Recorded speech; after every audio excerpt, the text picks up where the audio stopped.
Dengan siapa? Dengan satu istrinya. Istrinya tunggal. Setelah mereka menjadi suami istri, mereka menjadi satu daging. Satu pikiran, satu perasaan, satu pandangan, satu tujuan. Itu yang dimaksud dengan rumah tangga.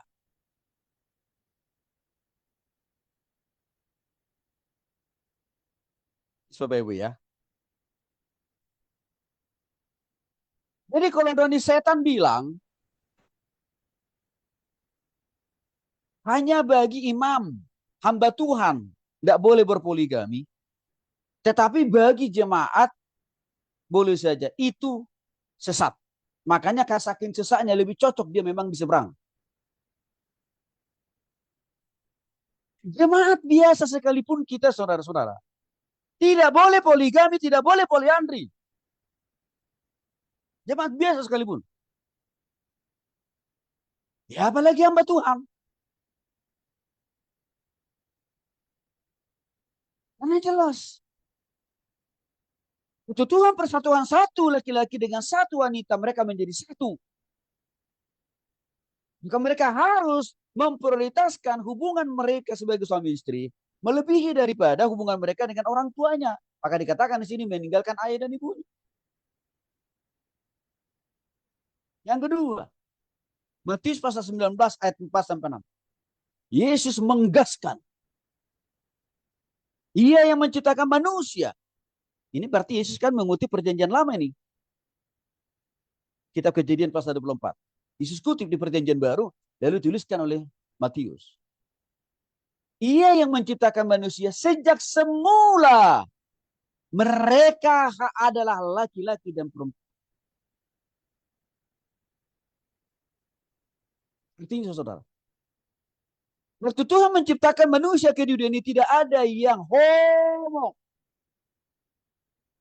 Tidak ada yang lesbi. Ini jelas nih. Gak ada. Yang ada apa? Laki-laki dan wanita.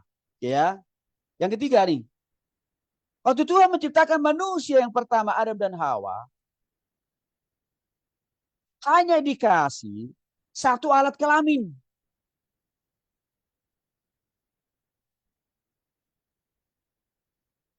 Namanya penis. Itu kan alat kelamin laki-laki ya. Untuk wanita pun hanya diberikan satu alat kelamin. Vagina namanya. Ini harus jelas buat kita nih.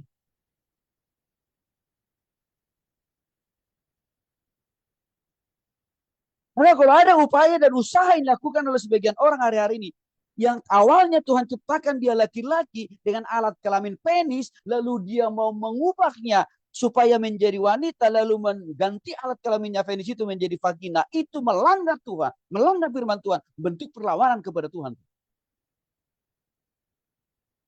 Dan dokter yang ikut serta-merta membantu proses penggantian alat kelamin itu harus bertanggung jawab di hadapan Tuhan. Maka saya pernah ingatkan seorang mantan mahasiswa saya, dia ambil spesialis hubungan dengan penggantian alat kelamin. Dia tanya saya, Bang Tony, saya rencana mau ngambil spesialis, subspesialis lah. Mengganti alat kelamin laki-laki dan mengganti alat kelamin perempuan. Kira-kira menurut Bang Tony apa? Saya langsung tegaskan aja.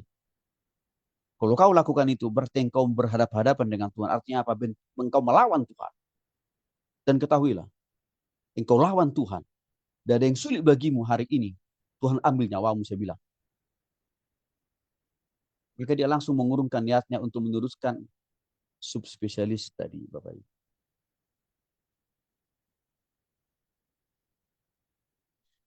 Nah, karena hanya Tuhan hanya menciptakan laki-laki dan perempuan dengan lengkap dengan alat kelamin masing-masing, maka dikatakan di situ.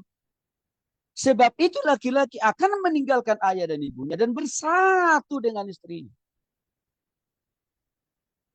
Maka kalau kita sudah menikah Bapak Ibu, kesatuan hati, pikiran, perasaan, tujuan, visi misi dalam rumah tangga itu sudah harus makin jelas. Nggak boleh suami maunya ke kiri, istri maunya ke kanan gitu. Ini kesatuan yang telah Tuhan berikan kepada kita waktu dipersatukan dalam pemberkatan nikah. Itu menjadi awal mula kolaborasi. Hati, pikiran, perasaan, tindakan, dan perbuatan suami dan istri, Bapak. Kalau ini kita pahami, maka tidak perlu sebenarnya perzinahan, perselingkuhan, perceraian, gonta-ganti istri suami, tidak perlu sebenarnya. Maka kalau Bapak Ibu khotbah dalam pernikahan, tolong yang jelas. Menguraikan, menjelaskan arti apa. Bersatu itu gitu loh Bapak Ibu. Nah yang saya amati, minimnya, kurangnya hamba-hamba Tuhan menjelaskan prinsip-prinsip real daripada arti kata bersatu dari dalam rumah tangga. Menjadi sebab penyebab mudahnya keluarga-keluarga Kristen apa? Suami istri berzina atau selingkuh, ujungnya apa? Cerai.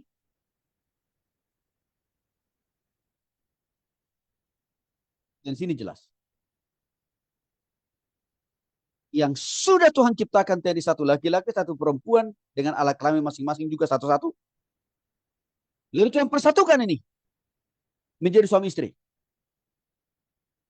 Atau mereka menjadi suami istri, mereka harus menjadi satu hati, satu pikiran, satu perasaan, satu tujuan dalam membangun rumah tangga dan juga dalam melakukan segala apa yang mereka lakukan, apa yang mereka targetkan dalam rumah tangga itu. Mereka tidak boleh manusia menceraikan, manusia memisahkan. Karena Tuhan yang mempersatukan dari awal, maka manusia tidak punya hak, apalagi oknum-oknum pendeta sesat. Nggak berat pula memberkati suami istri yang sudah bercerai untuk menikah dengan orang lain. Dia nggak punya hak untuk itu. Kenapa? Karena untuk yang satu ini salah satunya adalah hak Tuhan mutlak.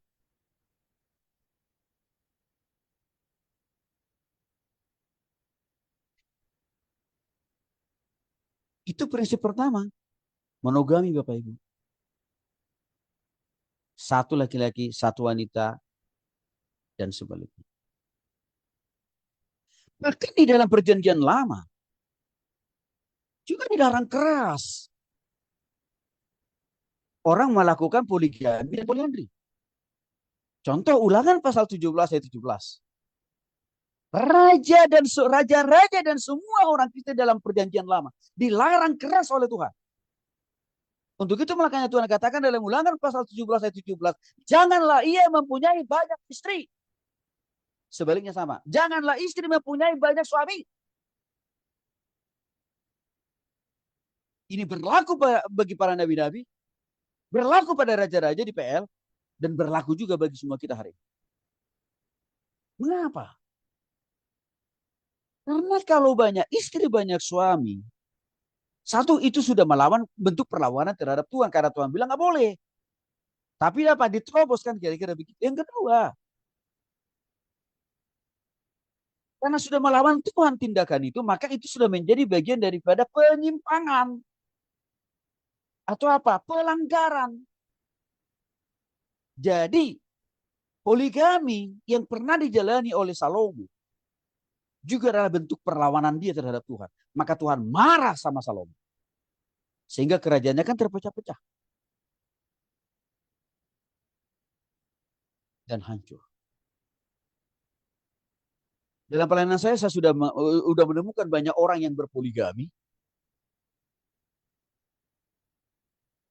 Ujungnya hancur sehancur-hancurnya. Semua berkat yang sempat Tuhan percayakan buat dia. Saya sudah saksikan dengan mata kepala. Nama pasal 18 ayat 18. Juga dilarang menikahi saudara perempuan dari istri alias pariban. Orang-orang Batak. Nih harus coba benaran.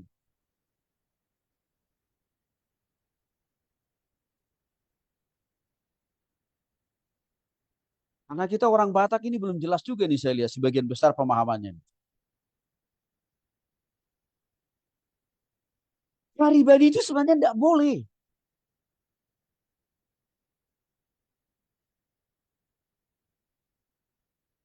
Karena itu masih bagian, masih ada hubungan saudara kan. Nah, ini Bapak Ibu nih, tolong dijelasin gitu loh. Ini diajarin di khotbahin di gerejanya. Malah gitu orang-orang Batak. Kenapa orang-orang Batak masih senang menjodohkan anaknya dengan peribannya? Karena pendetanya minim mengajarkan. Imam apa pasal 18, pasal 18 ini?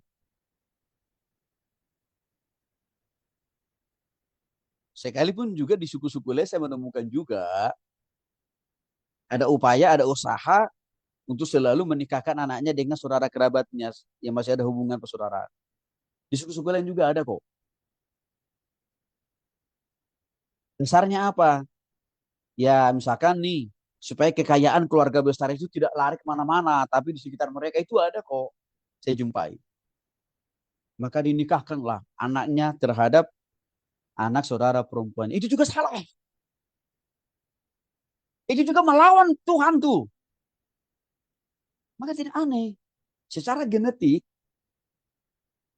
hasil pernikahan incest yang masih hubungan saudara berpotensi mengalami kecacatan. Nah, nanti kasih jelaskan panjang lebar tentang hal ini di bagian slide berikut. Tapi ini dulu kita harus pahami. Karena ada budaya, kebiasaan, ya orang-orang di PL dan juga di zaman sekarang, yaitu tadi suami berpoligami bukan dengan orang lain, tapi dia berpoligami dengan siapa? Adik istrinya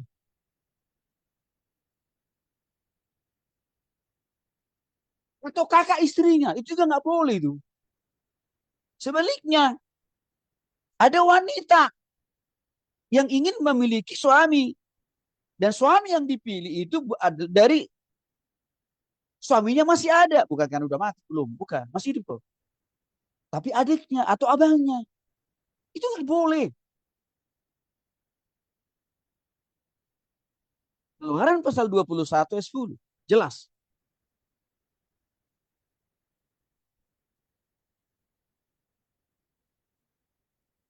Tuhan mau istri yang pertama, suami yang pertama itu dilindungi haknya dalam semua hal. Maka Tuhan larang suami berpoligami, istri poliandri.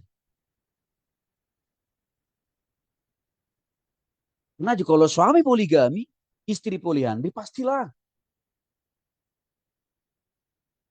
fokus perhatiannya terhadap pasangannya pasti berkurang.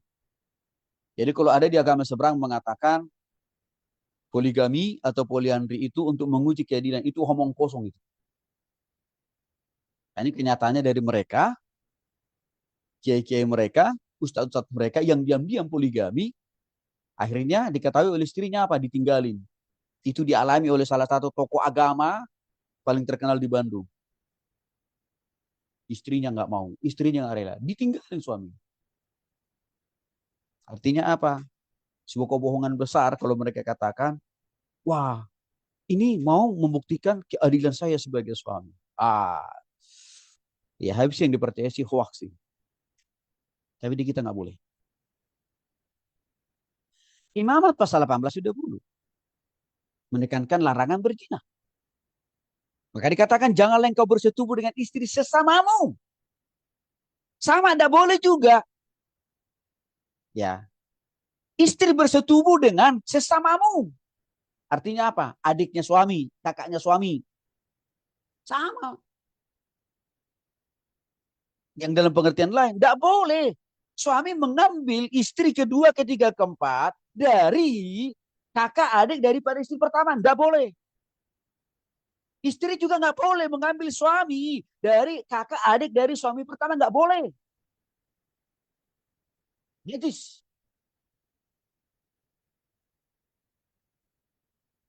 Kata Tuhan. Ini kita penting pahami loh ini Bapak. Karena kenapa sekarang kasus-kasus yang seperti ini banyak terjadi. Saya mau katakan, dan tegaskan. Itu juga ada dilakukan oleh sebagian orang Kristen. Sekalipun diam-diam.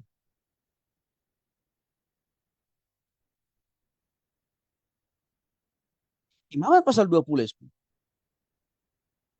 Bila seorang laki-laki berzina dengan istri orang lain,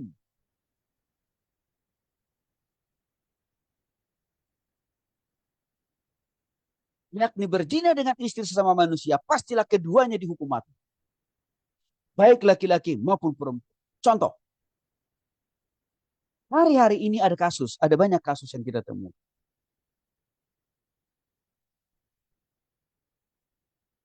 Misalkan, dulu dalam budaya orang Batak, menantu laki-laki dan menantu perempuan haram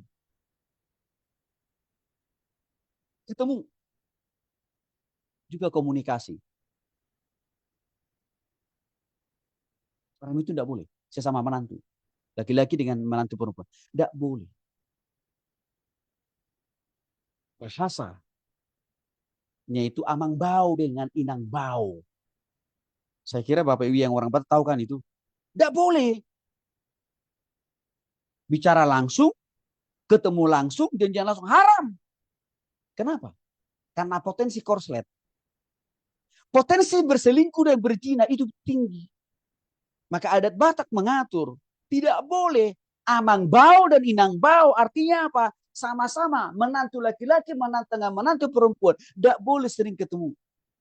Tapi tahu ke saudara? Hari-hari ini kita lihat dengan mata kita sendiri. Ditabrak budaya itu sehingga apa? Ada kasus. Menantu laki-laki dan menantu perempuan sering chat-an, WA-an, janjian. Terjadilah cinlok, ujungnya perjinahan dan perceraian. Ini contoh yang dimaksud dengan Imam pasal 20. Ya boleh berzina dengan istri orang lain. Orang lain itu maksudnya apa? Yang masih ada hubungan saudara gitu.